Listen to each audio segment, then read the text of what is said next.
ጤና ይስጥልን የፊንፊኔ መልቲ ሚዲያ አድማጭ ተመልካቾች እንደምን ሰነበታችሁ። ዛሬ ዕለቱ ቅዳሜ የካቲት 26 2014 ዓ.ም ነው። የዕለቱን ወሬዎች ይዘን ቀርበናል። ወሬውን የምነግራችሁ እኔ አዳነ ተስፋዬ ነኝ። እስከ ፍጻሜው አብራችሁን ቆዩ። ለ13 ወራት ደም መፋሰስ በጦርነቱ ምክንያት ብዙሃንን ለረሃብ ካጋለጠ እንዲሁም የሴቶች መደፈር ከተፈጸመ በኋላ የኢትዮጵያ አሰቃቂ የእርስ በርስ ጦርነት በቱርክ ምክንያት ትንሽ ጸጥ ብሏል።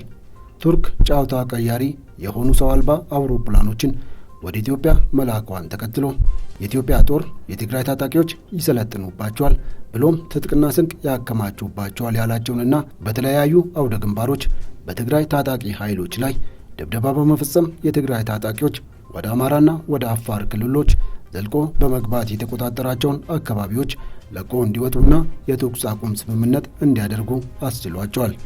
ይህ ሰላም በአውሎ ንፋስ ውስጥ ሆነው መረጋጋትን ይመስላል። የትግራይ ታጣቂዎች ወደ ትውልድ ግዛታቸው ለማፈግፈግ ከወሰኑና ከጠቅላይ ሚኒስትር አብይ አህመድ ጋር በዋና ከተማይቱ ፊንፊኔ ውስጥ ሊደረጉ የሚችሉበት ጊዜያዊ ውይይቶች ላይ ፍንጭ ከሰጡ በኋላ በኢትዮጵያ ውስጥ የሰላም ዕድል ያልተለመደ ዕድል አለም አስብሏል። የፌዴራሉ መንግስት ውለታውን በመመለስ አመጹን ሙሉ በሙሉ ለማክሸፍ ወደ ትግራይ ጠቅላይ ግዛት የሚያደርገውን ግፊት አቁሟል ሲል ኒውስዊክ የሚል ድረገጽ አስነብቧል። ወደ ሌላ ተያያዥ ወሬ ስናልፍ የተባበሩት መንግስታት የሰብአዊ መብቶች ምክር ቤት በሰሜን ኢትዮጵያ የተፈጠረውን ግጭት ተከትሎ የተፈጸሙ የሰብአዊ መብት ረገጣዎችን የሚያጣራውን ቡድን እንዲመራ የዓለም አቀፉ የወንጀለኞች ፍርድ ቤት ዋና አቃቤ ሕግን መርጧል ሲል ምክር ቤቱ አስታወቀ።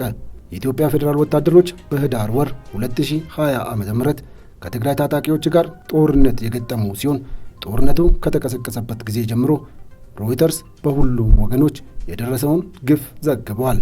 ከ2012 እስከ 2021 ዓ.ም ባለው ጊዜ ውስጥ በአይሲሲ ዋና አቃቤ ሕግ የነበረችው የጋምቢያ ዜግነት ያላት ፋቱ ቤንሱዳ ቡድኑን ትመራለች ሲል ምክር ቤቱ በመግለጫው አስታውቋል። ተፈጸመ የተባለውን የመብት ጥሰት በተመለከተ ያሉትን እውነታዎችንና ሁኔታዎችን በማጣራት ማስረጃዎችን በማሰባሰብና በመጠበቅ ተጠያቂ የሆኑትን ለመለየት ያስችላል ሲል የተባበሩት መንግስታት በድረገጹ ላይ ባሰፈረው ጽሑፍ አስነብቧል።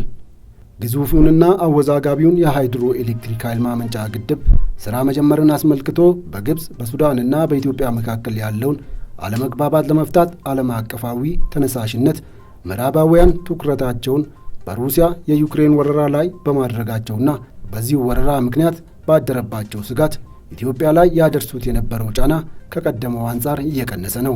ኢትዮጵያ በአባይ ወንዝ ላይ እየገነባችው ያለው ታላቁ የኢትዮጵያ ህዳሴ ግድብ የኤሌክትሪክ ኃይል ማመንጨት ለመጀመሪያ ጊዜ በከፊል መጀመሩን አስታውቃለች።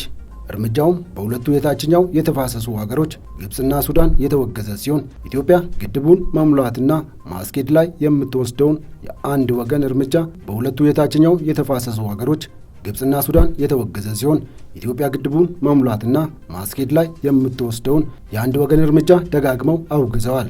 ሁለቱ ሀገራት የኃይል ማመንጨት ጅምር እንደ አውሮፓውያኖቹ የዘመን አቆጣጠር በ2015 ዓ.ም ሶስቱ ሀገራት የተፈራረሙትን የመሪዎች መግለጫ የጣሰ ሲሆን ፈራሚዎቹ የናይል ወንዝን ውሃ አጠቃቀም በተመለከተ አንድ ወገን ብቻውን እርምጃ እንዳይወስድ የሚከለክል ነው ብለዋል።